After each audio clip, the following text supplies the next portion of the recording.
Welcome to all. இன்னைக்கு நம்ம என்னன்னா அப்கமிங்ல இருக்க ஜேடிஓ எக்ஸாமினேஷனுடைய ஆன்லைன் டெஸ்ட் தான் பார்க்க போறோம்.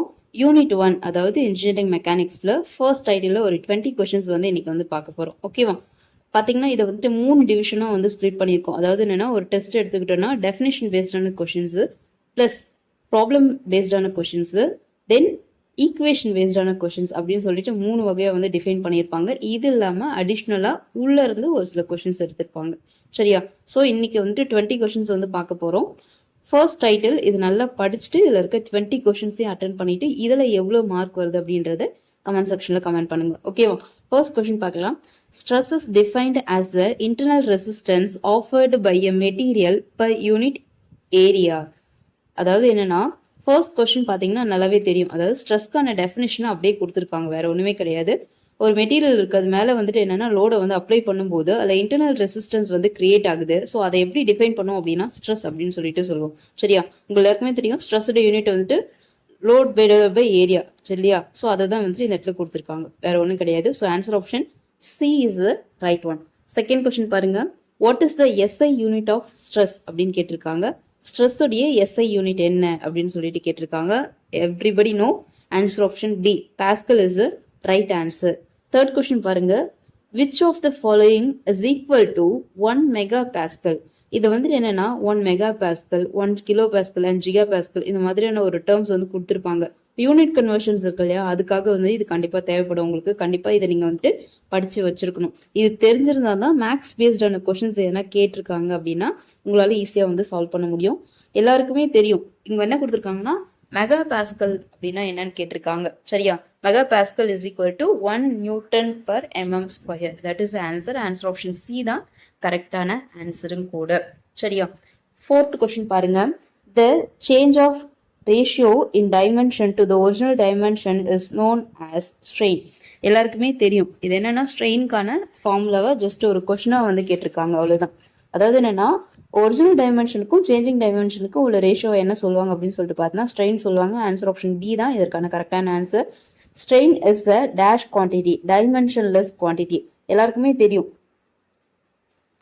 Changing length divide by original லென்த்னு வரும்போது லென்த்துக்கான யூனிட் மீட்டர் ஆர் mm எது வேணாலும் எடுத்துக்கலாம். மீட்டருக்கு மீட்டர் கேன்சல் ஆயிடுச்சுன்னா there is no more units. So அது டைமென்ஷன்லெஸ் யூனிட் ஃபார் ஸ்ட்ரெயின் அப்படின்னு சொல்லிட்டு சொல்லுவாங்க. ஸ்ட்ரெஸ்ஸுக்கான யூனிட் பார்த்தீங்கன்னா நியூட்டன் பர் mm ஸ்கொயர் சொல்லிட்டு சொல்லலாம். SI units is equal to pascals. Okay. Then sixth question. Stress introduced when a material is pulled and elongated. இது வந்து ரொம்ப முக்கியம். pulled and elongate. elongateனா நீளம் அடையிறது. ஒரு மெட்டீரியல் வந்து ஸ்ட்ரெஸ் வந்துட்டு இன்ட்ரடியூஸ் ஆகும்போது அந்த மெட்டீரியல் வந்து எலாங்கேட் ஆகுச்சு அப்படின்னு சொல்லிட்டு பார்த்தோம்னா அதை என்ன அப்படின்னு சொல்லிட்டு சொல்லுவாங்க அப்படின்னு சொல்லிட்டு பார்த்தீங்கன்னா டென்சைல் ஸ்ட்ரெஸ் அப்படின்னு சொல்லிட்டு சொல்லுவாங்க. ஓகேவா? ஆன்சர் ஆப்ஷன் பி தான் வந்துட்டு இதற்கான கரெக்டான ஆன்சர்.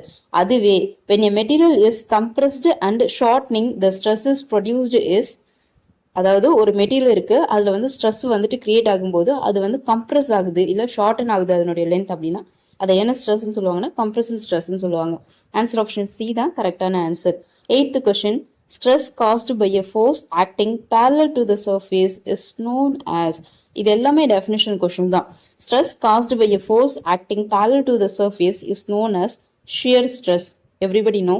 Answer option B தான் கரெக்டான ஆன்சர். Ninth question பாருங்க. Bending stress is classified under the which category?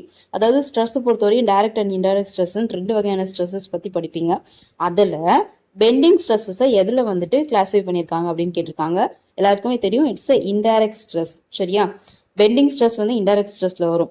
Direct stress பாத்தீங்கன்னா அதுல வந்து 3 டைப் ஆஃப் ஸ்ட்ரெஸ்ஸஸ் இருக்கு. இன்டைரக்ட் ஸ்ட்ரெஸ்ல 2 வகை இருக்கு, பெண்டிங் அண்ட் டார்ஷன் சொல்லிட்டு. அதுல ஒன் ஆஃப் த கேட்டகரி தான் இது. அப்ப இது எதுக்குள்ள வரும்னா இன்டைரக்ட் ஸ்ட்ரெஸ்க்குள்ள வரும். ஓகே. 10th கொஸ்டின் பாருங்க. Torsional stress is caused by. Torsional stress வந்துட்டு எந்த தாக்கத்தை வந்து ஏற்படுத்தும் அப்படின்னா twisting a body about its axis. Answer option c தான் கரெக்டான பாயிண்ட். அதாவது என்னன்னா அதோடைய ஆக்சஸை பொறுத்து அந்த பாடி என்ன ஆகும், ஜஸ்ட் ரொட்டேட் ஆகும். அதுதான் வந்து டார்ஷனல் ஸ்ட்ரெஸ் அப்படின்னு சொல்லிட்டு சொல்லுவாங்க. So answer option c is the right one. Then 11th question பாருங்க. The formula for bending stresses. நான் ஆல்ரெடி சொன்னேன் டெஃபினேஷன் பேஸ்டான கொஸ்டின்ஸும் இருக்கும், ஃபார்முலா பேஸ்டான கொஸ்டின்ஸ் இருக்கும், தென் ப்ராப்ளம் பேஸ்டான கொஸ்டின்ஸும் இதில் available. Okay. So 11th question பார்த்தீங்கன்னா what is the formula for bending stresses? Sigma is equal to, எல்லாருக்குமே தெரியும் பெண்டிங் ஸ்ட்ரெஸ்ஸஸ் அப்படின்னு சொல்லும்போது நமக்கு வந்துட்டு m.i divided m.y divided by I அப்படின்னு சொல்லிட்டு சொல்லுவோம் இல்லையா, that is the formula for bending stresses. சரி, ஆன்சர் ஆப்ஷன் ஏ தான் கரெக்டான ஆன்சர். நெக்ஸ்ட் 12th கொஸ்டின் பாருங்க. இந்த ஃபார்முலா ஃபார் டார்ஷனல் ஸ்ட்ரெஸ்ஸஸ், அதாவது என்னன்னா மேலே கேட்டது பெண்டிங் ஸ்ட்ரெஸ்ஸஸ்க்கான ஃபார்முலா என்னன்னு கேட்டிருக்காங்க, கீழே கேட்டிருக்கிறது டார்ஷனல் ஸ்ட்ரெஸ்க்கான ஃபார்முலால ஜே என்றது எதை ரெப்ரசன்ட் பண்ணுது அப்படின்னு சொல்லிட்டு கேட்டிருக்காங்க. ஓகேவா, ஃபர்ஸ்ட் இதுல என்ன தெரிஞ்சுக்கணும், what is the formula for torsional stresses. சரியா, டார்ஷனல் ஸ்ட்ரெஸ்க்கான ஃபார்முலா என்ன அப்படின்னு தெரிஞ்சிருக்கணும். சரியா, formula is equal sigma is equal to t dot r divided by j. இதுதான் வந்து டார்ஷனல் ஸ்ட்ரெஸ்க்கான ஃபார்முலா. இதுல ஜேன்றது எதை ரெப்ரசென்ட் பண்ணுது அப்படின்னு சொல்லிட்டு பாத்தீங்கன்னா போலார் மொமெண்ட் ஆஃப் இனர்ஷியாவை வந்துட்டு ரெப்ரசென்ட் பண்ற மாதிரி இருக்கும். ஸோ ஆன்சர் ஆப்ஷன் ஏ தான் கரெக்டான ஆன்சர். தென் 13வது கேள்வி பாருங்க.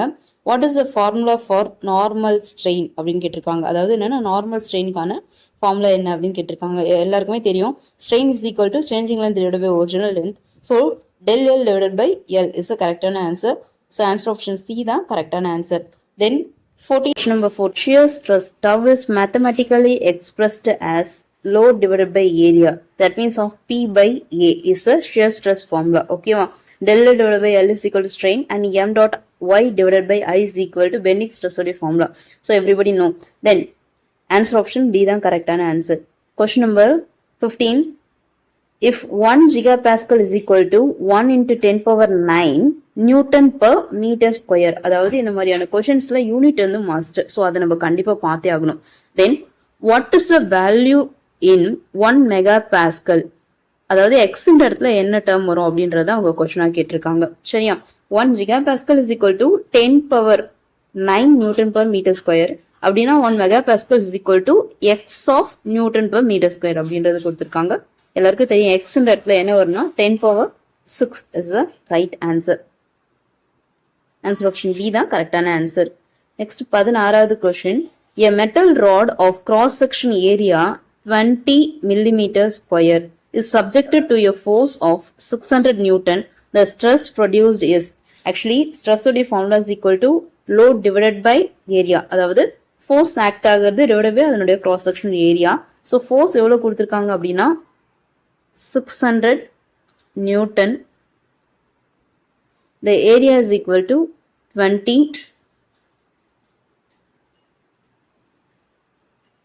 600 Newton divided by 20 millimeter square. So to cancel 30 Newton per millimeter square.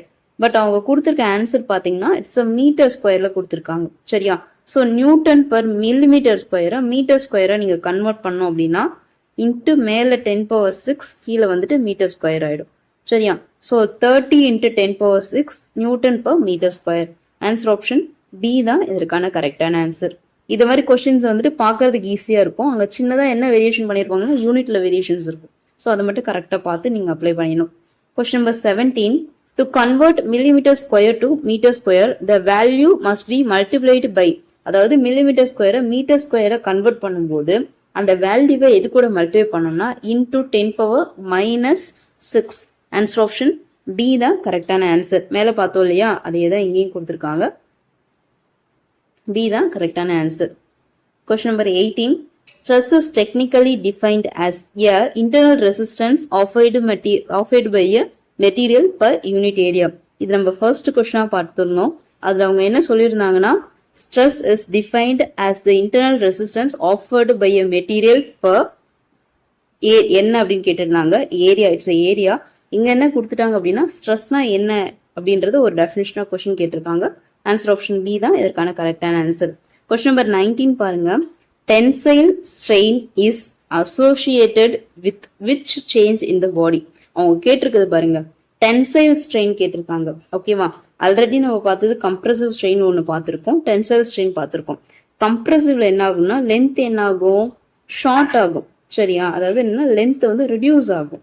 டென்சைல்ல என்ன பார்த்துருக்கோம், எக்ஸ்பேண்ட் ஆகும். ஸோ வந்து இன்க்ரீஸ் ஆகும் லென்த். சரியா, அப்போ சேஞ்சிங் லென்த்க்கான ஃபார்முலா இல்லைன்னா எல், அது ஆக்சுவலி இன்க்ரீஸ் ஆகும்போது என்னது ஒரிஜினல் லென்த் கூட அந்த சேஞ்ச் ஆகுற லென்த் என்ன ஆகும், ஆட் ஆகும். எப்போ அப்படின்னு சொல்லிட்டு பார்த்தீங்கன்னா வந்து எலாங்கேஷன் அப்போ. சரியா, இதுவே கம்ப்ரசிவ்ல என்ன ஆகும் அப்படின்னா ஒரிஜினல் லென்த் கூட அந்த சேஞ்ச் ஆகுற லென்த் என்ன ஆகும் அப்படின்னா சாரி ரிடியூஸ் ஆகும். பிகாஸ் ஆஃப் அந்த இடத்துல என்ன ஆகுதுன்னா கம்ப்ரெஷன் ஆகுது இல்லையா? ஸோ அந்த ரீசனுக்காக இவங்க கேட்டிருக்கிறது டென்சைல். டென்சைல்னா என்ன ஆகுதுன்னு சொல்லிட்டு பார்த்தீங்கன்னா அந்த பார் வந்துட்டு இன்னும் கொஞ்சம் எலாங்கேட் ஆகும். அப்படி எலாங்கேட் ஆகும்போது கூட அடிஷ்னலான லென்த் என்ன ஆகும்? ஆட் ஆகும் இல்லையா? So l plus del l is a right. சரியா? ஆன்சர் ஆப்ஷன் பி தான் இதற்கான கரெக்டான ஆன்சர். அதாவது என்னன்னா increasing in length l plus del l is a right answer. Then question number 20 பாருங்க. Which of the following is a simple stress அப்படின்னு கேட்டிருக்காங்க. Already சொல்லியிருந்தேன், ஸ்ட்ரெஸ்ஸை பொறுத்தவரையிலையும் 2 வகையான ஸ்ட்ரெஸ் இருக்கு. ஒன்று direct, another one is indirect. சரியா? டைரக்ட் ஸ்ட்ரெஸ் என்ன ஸ்ட்ரெஸ்ன்னு சொல்லுவாங்கன்னா சிம்பிள் ஸ்ட்ரெஸ்ஸஸ் அப்படின்னு சொல்லுவாங்க. சரியா? தென் இன்டைரக்ட் ஸ்ட்ரெஸ்ஸஸ் தனியா இருக்கு. இன்டைரக்ட் ஸ்ட்ரெஸ்ல 2 வகைகள் இருக்கு. சரியா? ஒன்று என்ன அப்படின்னு சொல்லிட்டு பார்த்தீங்கன்னா bending, then another one is torsional stresses சொல்லுவாங்க. இதுவே டைரக்ட் ஸ்ட்ரெஸ்ஸஸை பொறுத்தவரையும் இது வந்து இன்டைரக்ட் ஸ்ட்ரெஸ்ஸஸ். டைரக்ட் ஸ்ட்ரெஸ்ஸஸை பொறுத்தவரையும் 3 வகையில வந்து கிளாஸிஃபை பண்ணியிருப்பாங்க. சரியா? டென்சைல், கம்ப்ரசிவ், தென் ஷியர் அப்படின்னு சொல்லிட்டு 3 வகையா வந்து கிளாஸிஃபை பண்ணியிருப்பாங்க. ஸோ இது பார்த்தீங்கன்னா ஆன்சர் ஆப்ஷன் பி தான் கரெக்ட். இப்போ நீங்க இதை இக்னோர் பண்ணீங்கனாலுமே தெரியும் என்ன அப்படின்னு பார்த்தீங்கன்னா இன்டைரக்ட் ஸ்ட்ரெஸ்ல வந்துட்டு பெண்டிங், டார்ஷன் இன்டைரக்ட் ஸ்ட்ரெஸ்ல போயிடும். அப்போ மீதி ரிமைனிங் இருக்கிறது ஷியர் ஸ்ட்ரெஸ் மட்டும்தான். ஸோ அதுதான் வந்துட்டு உங்களுக்கு ஆன்சர் ஆப்ஷனாக வரும் அப்படின்றது தெளிவாக கண்டுபிடிச்சிடும். ஏன்னா இன்டைரக்ட் ஸ்ட்ரெஸ்ல பெண்டிங், டார்ஷன் எல்லாமே இன்டைரக்ட் ஸ்ட்ரெஸ்ல போயிடுது. அப்போ மீதி இருக்கிறது எதுனா ஷியர் மட்டும்தான் இருக்கு. ஸோ ஆன்சர் ஆப்ஷன் இதுதான் கரெக்டானது. ஓகேவா? ஸோ உங்களுக்கு இந்த 20 கொஸ்டின் ரொம்ப யூஸ்ஃபுல்லாக இருக்கும்னு நினைக்கிறேன். இதை சார்ட் அவுட் பண்ணிட்டு உங்களுக்கு எவ்வளோ ஸ்கோர் வருது அப்படின்றத கமெண்ட் செக்ஷனில் கமெண்ட் பண்ணுங்க. தேங்க்யூ.